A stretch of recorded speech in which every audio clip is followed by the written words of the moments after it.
Does traditional education deliver or fall short in educating and nurturing children? Introducing Aligned Learning Revolution, the show that confronts conventional norms and presents dynamic alternatives to transform education. Host Kahila Sivas tackles the foundational issues within classroom walls and advocates for holistic learning opportunities. It's time to reveal the strength of the innovative, holistic neurogrowth learning approach that goes beyond conventional teaching or tutoring methods, assuring every learner of a stress-free learning journey to unlock their fullest potential. Now, join Kahila Sivas.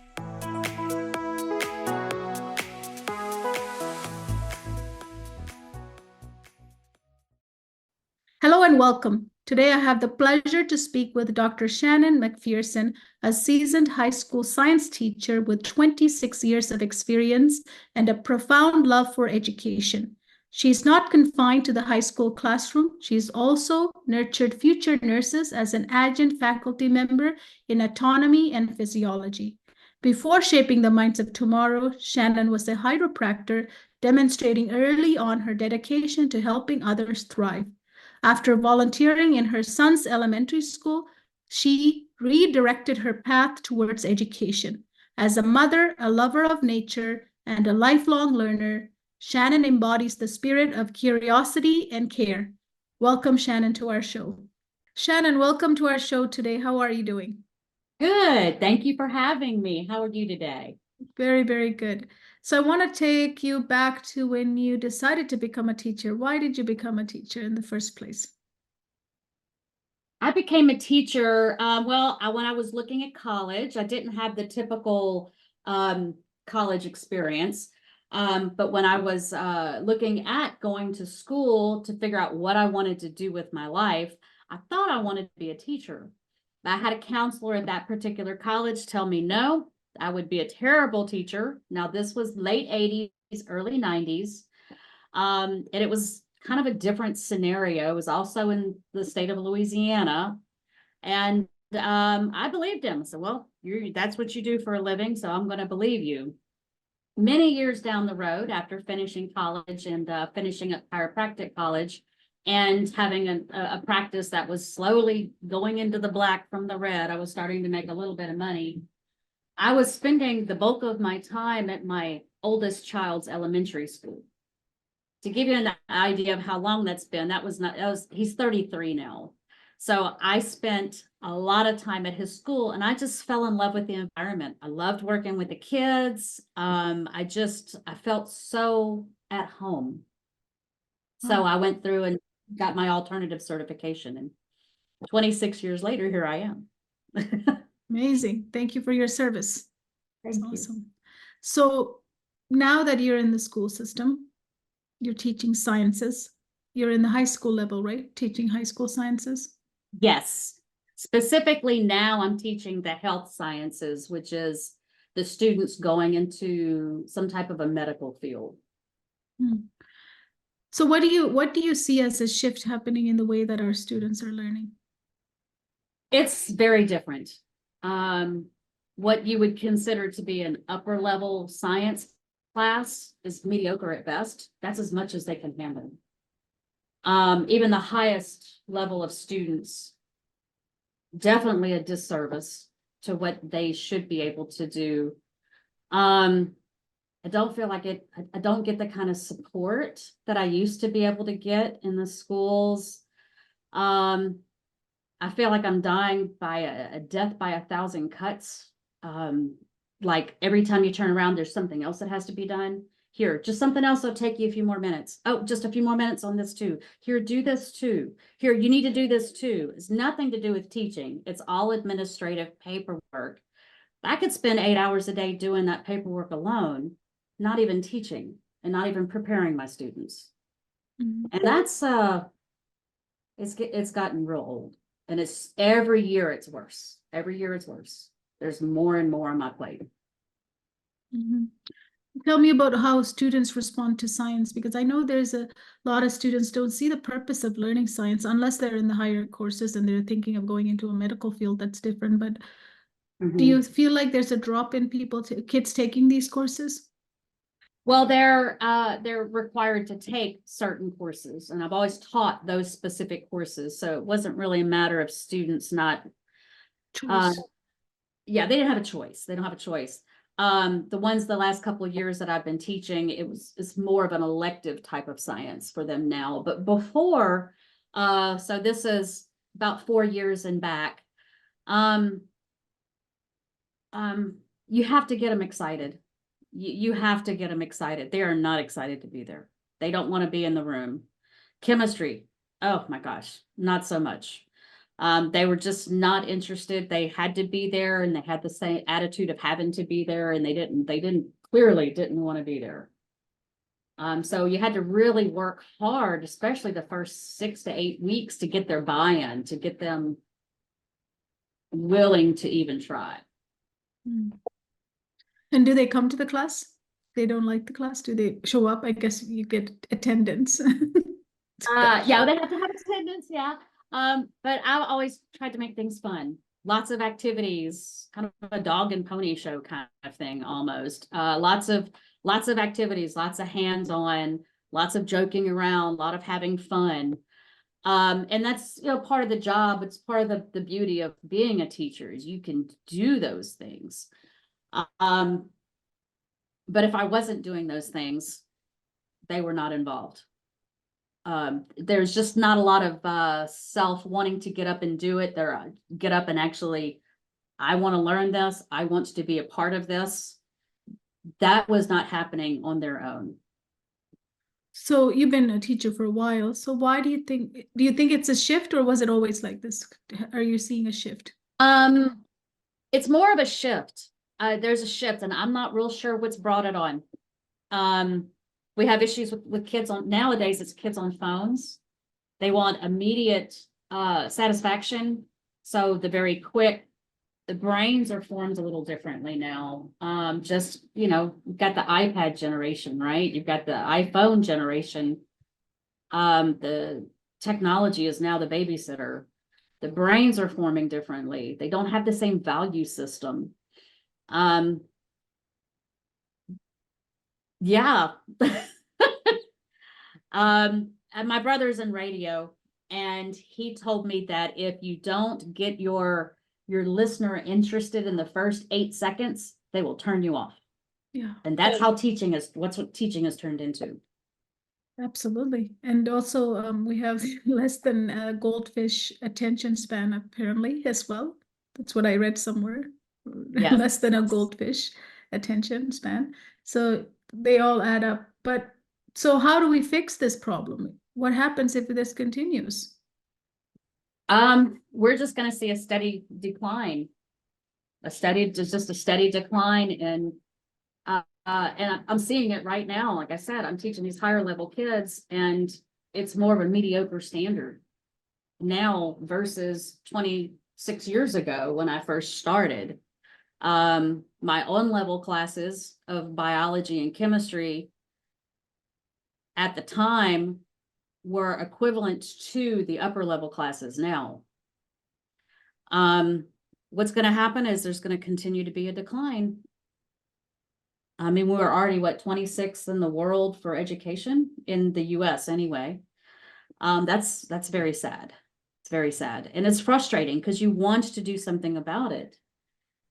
But what do? Our hands are tied. Our hands are tied because of government, I guess, administration not being supportive, and then we don't have enough time to actually do the job anymore. Mm-hmm. And what about the class size? Does that affect how much you can spend with each of the students, and customized differentiation? That's a big word in our education, but we hardly implement them. That's a big buzzword, right? Educational buzzword is differentiation. The classes I teach now, not as much. I probably have anywhere between 26 to 18 in each class. 26 is still a lot for a very detailed science class. Even with the number of 18 students, I still don't have time to go and differentiate and work with each student every day. When I taught the other classes, it was 30 plus, easy 30 plus. There's absolutely no way to get to that student that needs that extra help. You might get to 1 or 2 students per class period if you're lucky. Yes. So in terms of students' behavior, because I want parents to understand what teachers see on inside the school, right? Mhm. Sometimes the parents, our relationship stops at the outside. Mhm. We send our kids to school. I want them to know. So what is it really happening to these kids? Because their motivation to learn is not there. Mhm. So Yeah, the motivation is not there. Like I said, if you don't catch them that first 8 seconds, like my brother said, the motivation is not there. You have to constantly remind them. Even, stay on. You need to be involved. I'm asking questions. Let's get everybody active here. Okay, now we're going to work in groups so you guys can learn from each other. They don't like working in groups because there might be 3 kids in a group and only one of them's doing anything and the other 2 are pretending. mm, It's hard to have them be in cooperative groups like that because you can't really tell unless you're constantly on top of them the entire time to be on task of what they're supposed to be doing. And I'm going to remind you, I'm talking about upper level kids here. I'm not talking about the on level regular students. I have those problems with these upper level kids. yeah, when you say upper level, they're taking it for The purpose of valedictorians, yeah, the top 10, the top 20 of a school, let's say. and they also have the problem of focusing. Mhm. Yes, very much so. Very few don't have that problem with focusing, but overall, in one of the classes, I have 24 students in there. I'd probably say maybe 3 of them can focus. So I have to So walk around the other ones and keep them in place. yeah, so what can we teach them to be focused? Like, is there something we can do within the classroom to help our students? Well, what I started to do over the last couple of years is focus on something called mindfulness. It's a big buzzword out there right now too, right? Mhm. I actually do a few minutes on Mondays. I do a few minutes of meditation, of breathing exercises. And then Tuesdays, I like to do a little bit of yoga just to bring them in. It really focuses them in just for 3 or 4 minutes. And it really does help with them focusing on what they need to do. It doesn't last the whole class period, but at least it starts it off on a good note. Yeah, because they do need to learn how to get themselves into state of learning, right? Because state of learning is different than any other state we're in. There's a It is. commitment. There's a commitment that comes It with is. it. Yeah. And they need guidance. They need somebody to say, this is how you focus. Because I'm not sure they know how to focus. The bulk don't know how to focus. Because we never teach them. It's No. not part of the curriculum, right? How to learn, it's not part of it. How our brain works, it's not part of our curriculum. Because if we are able to teach these skills to our kids, how to focus, how to concentrate, how to, commit to do something for a certain number of period and stay in that flow state. These are True. things we can teach them. You're doing a little bit of what you can in the classroom to bring them to that awareness and ground them. Because with the phone, we're not grounded too, because we're all over the place. We can be looking at, so many things at one time. Mm-hmm. And state I've even done management. exercises with them to try to get them in the past. I haven't done it the last year or two, but their phone and trying to get them to concentrate on something else at the same time. And they saw that they couldn't do it.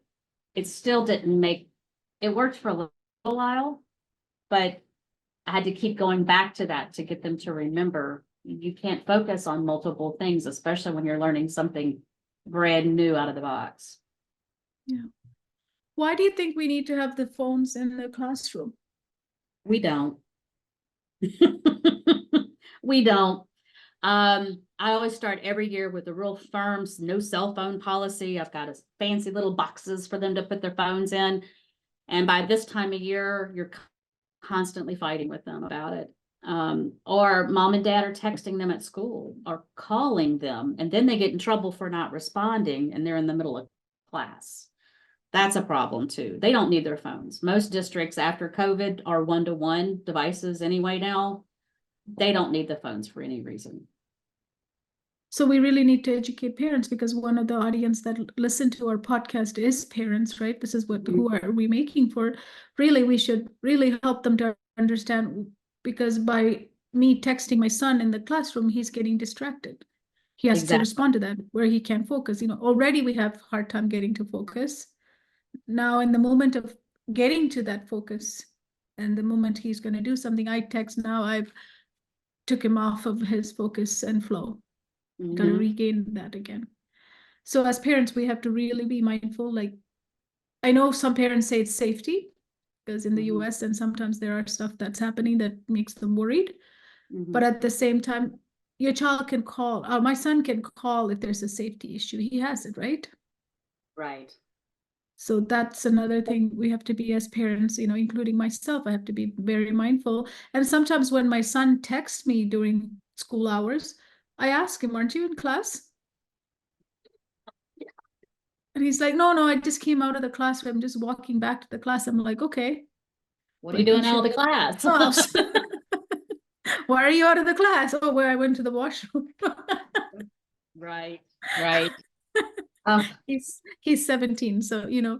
so I know as parent I have to take that responsibility. It's not the ownership of a teacher, right? As a parent, I have to make sure that my son knows at school you have certain things you have to do, and it's not good. So parents listening to us should also have a conversation with their son or daughter, right? Please. Yeah, I mean, the kids even go into the washroom. If you go into the restroom in between classes or, during your conference period, the girls are in there. I can't go in the boys' room, so I don't know if this is happening, but they're filming videos and taking pictures. They're completely distracted and not able to get back on track. There's been times in the past where, let's say, a message or there's some kind of bullying thing going on social media, and it's happening in the middle of my class. There's not much I could do about it because it was happening from a student at a different school doing it to the students in my classroom. So obvious, it's crazy is what it is. It's very not real sure how to deal with it except for give me your phone. And then how are you supposed to continue teaching the other 30 kids if they're concentrating on one? Yeah. And they're getting hurt, right? Bullying is something that hurts them. Now they're feeling bad, they're sad, and that could lead to other things. And sometimes kids on these Snapchat, even I catch my son, he'll be sitting beside me and he'll be looking at the phone, taking photos this way, that way, making his face this one, that way. I'm like, what are you doing? Right. Who are you sending these pictures to, first of all? TikTok's been a big one here lately. Yeah, here in Canada, my sons and his friends are with the Snapchat. Okay. Yes. So that's all about taking pictures, apparently. I never used one of those, so that's how I'm kind of on the back seat of it's supposed to disappear, but nothing really disappears. Yes. So can you imagine somebody even posting something that's not theirs and making fun of another person, right? Because it is filmed, right? It's filmed. It's not a written content. This is a photo. Someone can take anytime, whatever they want, and make fun of another person. So it's a device that we have given to our kids, but we have never set them with boundaries. Right. Because we don't even know, because it's new for us too. And a lot of younger parents don't have their own boundaries when it comes to it. Yeah. And especially the younger parents, they just don't have the boundaries because this is the group that was raised. My youngest is 26. I don't have any grandchildren, but she always had a phone, almost always had a phone. Yeah. Actually, no, she really didn't get a phone till around high school, but she could be a young parent if she had chosen that path at that stage of life, and she would have to be controlling her own use with her cell phone along with her child, if she had chosen that path. So yeah, mostly the younger parents don't know how to control that. Was that FOMO, fear of missing out, constantly being on the phone? And there's a whole culture that you have to pretend to be this person that you're not, to always display as you're happy, you're better than you are. All these statuses, right? Like it's not normal to keep up with it. It's a lot of work. It's a lot of work. And mental health is a real problem. If you look at the statistics, It's unbelievable the mental health strain that's going on with children, well, everybody, but with younger adults that they don't know who they are yet. They don't have that self-esteem built up yet. They don't know who they are. And so they're watching these other people thinking they're so much better. And it really just makes them feel very small. The role models are not real role models on social media. So that has to be very, and that's where parenting comes in full force, right? We have to be helping our kids, drawing that boundaries. And even if we don't know, that's why I wrote the book, just came out, Cracking the Parenting Codes, is all about how to raise 21st century kids, because it's different. Our parents didn't have the problems that these new parents are going to have and going to continue to have. It's changing. AI is going to change everything in the next years to come. So and that's another thing. AI, I respect AI. I do.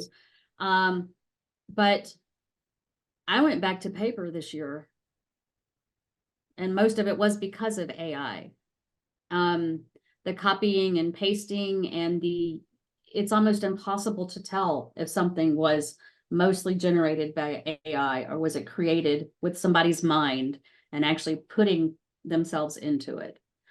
I catch that kids using AI to answer questions on worksheets. It's like, get off of ChatGPT. Think about this. We just talked about this material. I respect it, but I'm a little spooked because all the answers can be pulled up, but you have to have enough information to know if what's coming up is true either. Yeah, I don't know. Yeah, 100%. It has to be checked. Yes, it is a tool. It can be used as a tool, but it definitely has to be taken by the person using it. Has to look at it for sure. So what advice do you have for parents who are listening today? What can they do at home to help their kids? Talk. Honestly, talk. Be a role model. If you don't want your child on the phone all the time, put it away. I know it's hard. It's hard for me. It's hard for everybody because you don't want to miss out on what's going on. But you need to set that time, schedule that time to set that aside and have a real conversation. Also, we're so busy. We're all so busy. And that's so hard for parents. You've got kids going to soccer practice. You've got somebody going to dance. You've got you've got games. You've got PTA if you're involved. You have all the other activities. You have your jobs. You're tired too. Got it. In there. But you have to schedule that time. It doesn't just magically happen. To be able to communicate with your child. Have a meal together. Family meals, people don't have those that much anymore. Schedule your meals together and make a rule. Put the phone away. Not in your pocket is not away.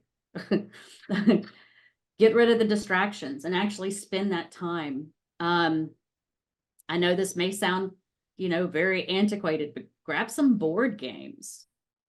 Play some board games and just really make those connections with your kids again. Or make those connections. They could be real small. Find out what's really going on with your child, talking to them. Communication is so important. Yeah. And be a role model for what you want them to be. You're absolutely right. That's one big thing that's missing in many, many, many families right now is true communication. Like sometimes we think communication is, on our way out or in, saying a couple of things here and there. But what we're talking about is quality when you're fully present, you're not distracted. And that's why family eating together is so great, because you can really put it away. The food's there. In preparing the food is also a time you can say a lot of things to each other because you are spending in this close area, so you can have a great conversation. And going for a walk, putting the phone away and going for a walk and asking and talking to your kids. And you have to make it a routine. It shouldn't be when they're failing or falling behind. You should, okay, I need to have a conversation with you because now that's not part of a routine. Now I'm in trouble, right? That kind of conversation is I'm in trouble. If you have already established a routine and a habit within the family, Now you say, let's go have a conversation. I don't think I'm going to be in trouble as Right. as a child, right? Yeah. So meaningful conversation. I can't say enough. And as you said, it's the number one thing that we forgot. Schedule it because we're busy. Everybody's busy. Always have something on the agenda that needs to be done. So schedule it. 7 o'clock on Mondays, 4 o'clock on Thursday, something. Schedule it in somehow and make it a firm, uncompromising time frame where you have that, even if it's just once a week, preferably more than once a week, but on a regular basis, not overbearing, not helicoptering. Okay, I'm not talking about that because that's not good for any child either. But to be fully present and schedule that time. I mean, my husband and I are very busy people and we schedule time. So we have time together without the phones, without distractions, without the TV going, we have to do that because we're busy. And that's unfortunately what we all have to do, but it works. It works. Yeah, it's simple. Someone listening to us might think that's such a small thing to do or simple thing to do. How that can solve, but that solves a lot of problems, and that also makes that attachment, right? The child feels heard. The child feels seen. The child knows when they're struggling to go to that person that they've been talking in their family to talk to them. If they don't have anyone, they're going to be talking to themselves, and a lot of the time when it's negative, it's a bad state. So it's really, you can go, that's what I did when I was 13. I started talking to myself, all the negative things, and it ended up trying to take my life because I only listened to my own thoughts. So that's why conversation is important. And I think it's like almost every other day, or even every day, but it doesn't have to be long. It doesn't have to be long, 2 hours. It could be quality 5 minutes beats anything. Quality. True. 100% true, even if you just have a few minutes. But scheduling more than that is, get that good quality time in because, kids, just like you said, you've got teachers calling. We don't have time to call the good kids. I wish we could. I used to have time to be able to call, just letting you know that Johnny's doing great in my class. I don't have time to do that anymore. I only have time to call the other students that are having issues because they don't have enough gumption, or the behavior is not acceptable. And, you don't want it to be a bad thing when you're communicating with your child every time you talk to your child, because they're going to relate that issue with your relationship with them. And it's hard to break out of that, even as an adult. Yeah, absolutely. And you have some books you published, right? Correct?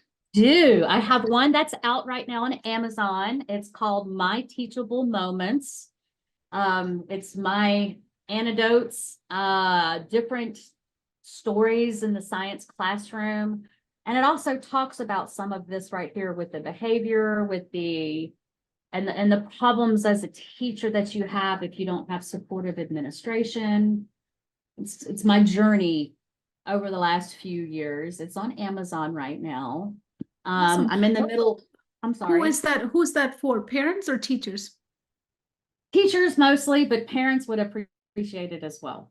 Okay, just if they want to get a good idea of some of the silly stuff that happens in the classroom on a high school level, because high school kids aren't really forthcoming. So, yeah, I tried to write it to where folks could actually relate to if they wanted to think about their high school days as well. Yeah.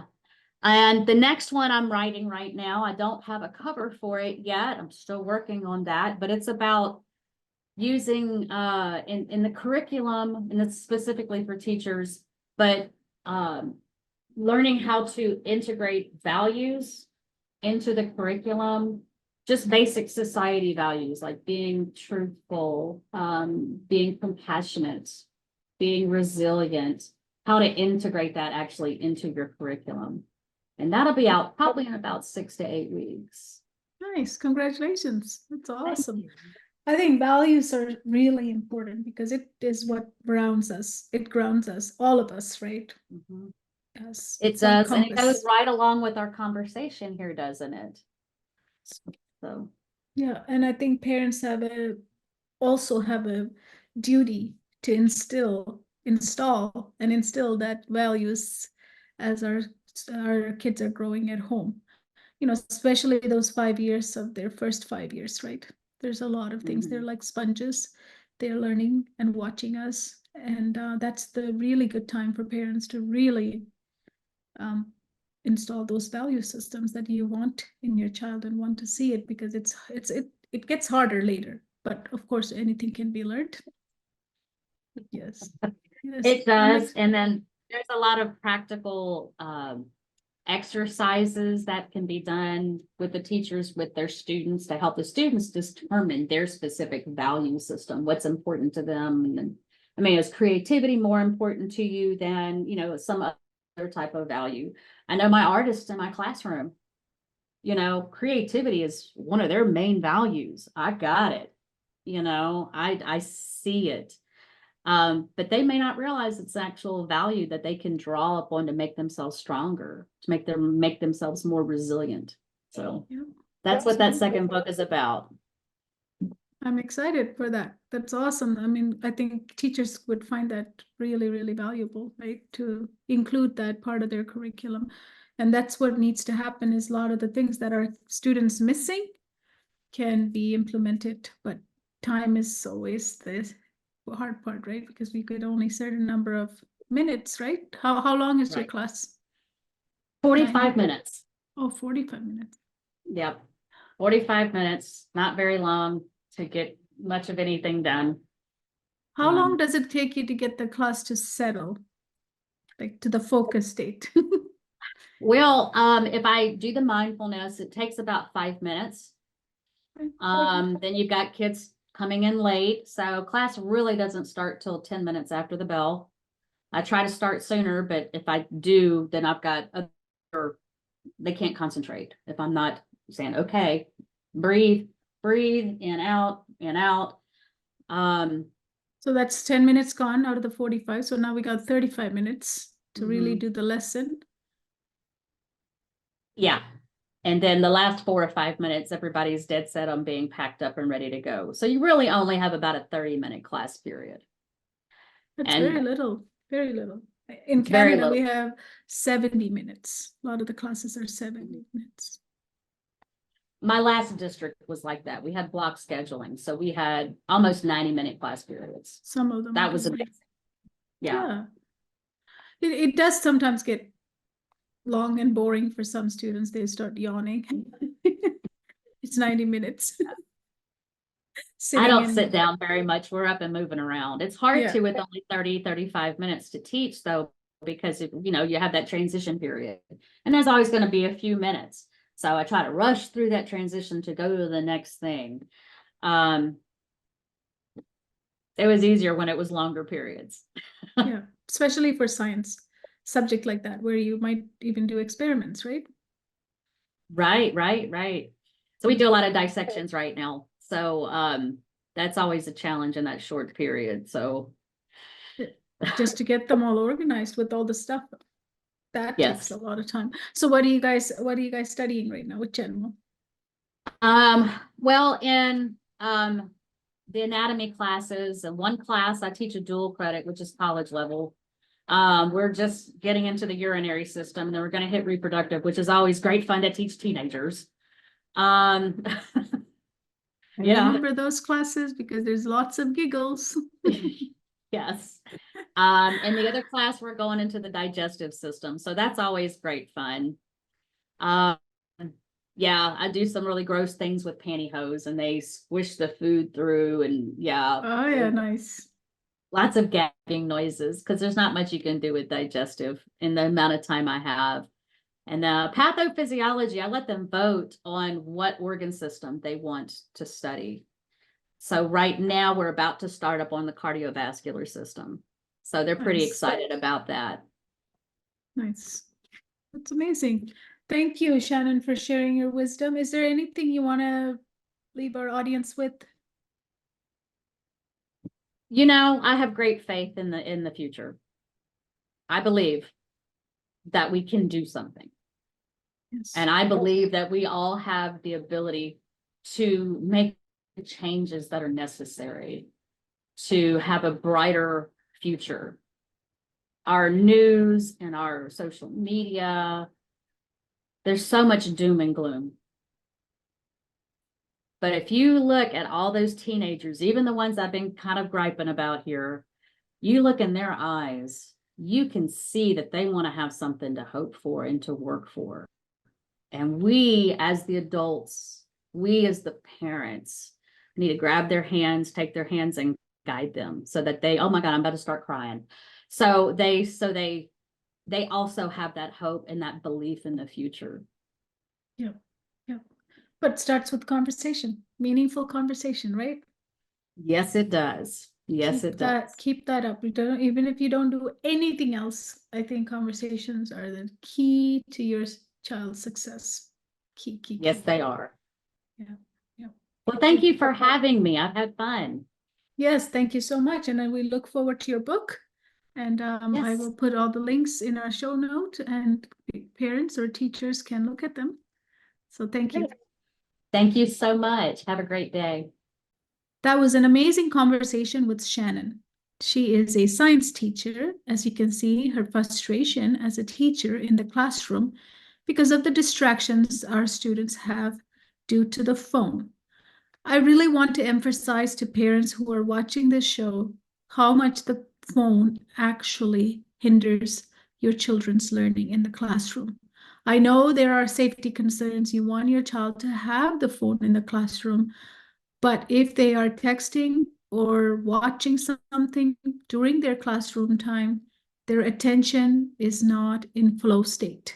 Their attention's all over the place. All they have to do is listen to someone, go on Snapchat or go to TikTok, and they hear someone say or see something someone said. Now they're upset. Now they're hijacked by their emotion. They can't learn. They're not in the learning state. So we really have to go to the fundamental of what school is. School is a place where we are sending our kids to learn. So if they're on their phone, you know that these devices have the world comes through those devices. They can watch anything, they can reach anyone can reach them.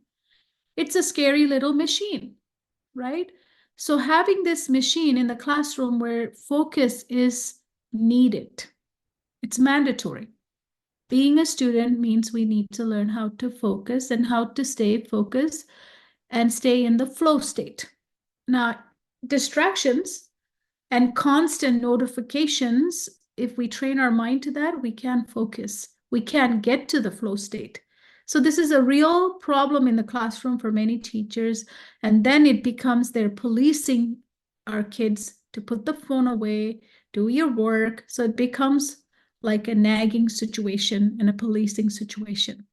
So as parents, I want to really ask you really to take your time and think about, why are we sending our kids to school?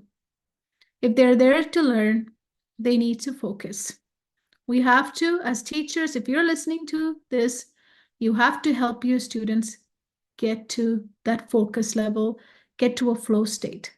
You might have to learn some techniques to help them with that. That's really important. It's not about blaming, it's about how are we going to fix and help our students. At the middle of all of this, our students and our children are struggling. They need our help. We're the adults, we have to figure it out. But if you're a parent, you have to establish balance and boundaries with the machine that we give it to our kids. I have a 17-year-old son. I am telling you, I do the exact same thing. Now, Shannon has mentioned one thing that I've always mentioned as well, which is having meaningful conversation. Not just meaningful conversation, but you being present. This is hard for all of us now because number one, we're busy. Number two, we all have our devices too. And if we have notifications and other things bothering us, then we're not present for our children either. So we need to model as parents what we do with our phone is how they're going to learn as well.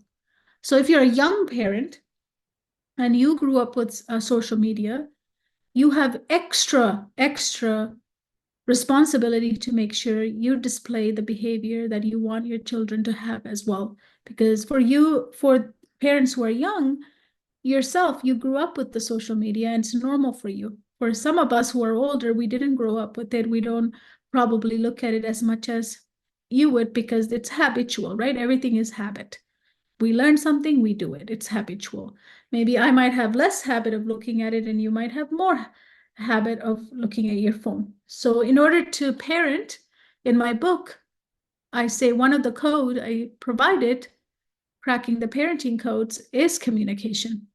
Having meaningful communication and being present, completely present. So establish balance and boundaries within the family. Talk about your value system, implement those, and you will change a shift. And make sure that you have balance and boundaries set for how they use this phone at school as well. Because we can't expect teachers to do that job because they don't have the power you have as a parent. And most of the time, these phones we buy them. So we do have the power to take it away. It's not a requirement for our kids to have a phone. We pay for it, we buy a phone for them. It's extra, right? It's an extra thing that they have to have. So it's not mandatory they need to have a phone. It's something you gave it to them, so they need to use it with balance and boundaries and mindfulness. So thank you, and I'll see you on another episode.